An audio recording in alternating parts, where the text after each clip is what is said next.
the pathology of basal instinct. And so, because the rule now is, if I feel sorry for you, I'm good.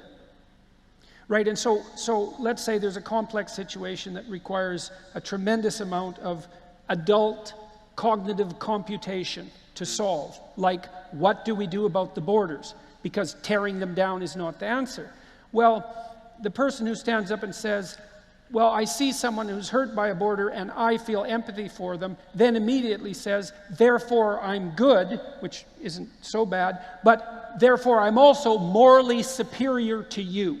And this is one of the true pathologies of the empathic collectivists, is that they presume that their reflexive empathy marks them out as morally superior. And that's appalling, because part of it is, A, it's too easy. Just because I feel sorry for you doesn't mean I'm good. Partly because I can feel so sorry for you that I'm actually harmful to you.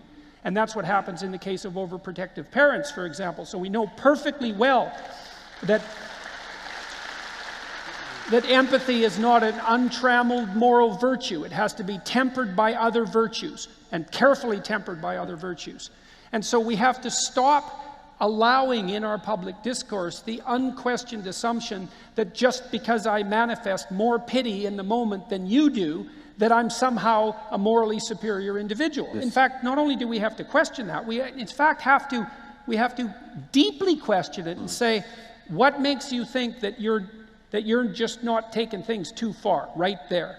Because there's just as much error on the side of too much empathy as there is on the side of too little empathy. And that's a hard thing for everyone to learn, because empathy feels so good. Like, if you feel mercy towards a suffering child, it's like, that is kind of an indication that you're an ethical person.